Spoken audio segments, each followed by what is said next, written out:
Le mois de Ramadan apportait une atmosphère paisible dans toute la maison. Pendant que maman préparait le repas du soir, Myriam regardait sa grand-mère lire attentivement les dernières pages du Coran avec son grand-père dans un coin du salon. « Mamie, papi, qu'est-ce que vous faites ?» demanda Myriam curieusement. Sa grand-mère lui sourit doucement. Nous sommes en train de terminer la lecture intégrale du Coran, ma chérie. C'est ce qu'on appelle faire une muqabala. Pendant le Ramadan, c'est l'une des plus belles pratiques que nous puissions avoir. Myriam réfléchit un instant puis demanda « C'est quoi une muqabala ?» Son grand-père lui montra le livre qu'il avait en main et expliqua d'une voix douce « Ce livre, c'est le Coran, ma chérie. C'est le dernier livre sacré que Dieu nous a envoyé. Faire une khatma, c'est lire tout le Coran du début à la fin. Le prophète nous a dit que pour chaque lettre lue, Dieu nous récompense de 10 hasneh.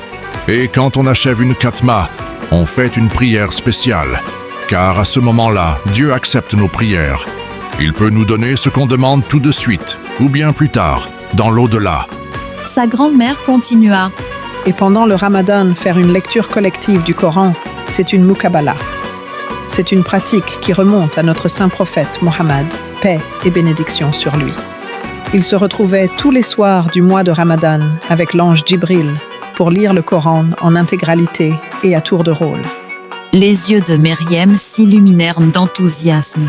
« Alors, quand vous aurez fini, vous allez faire une prière, n'est-ce pas ?» demanda-t-elle avec impatience.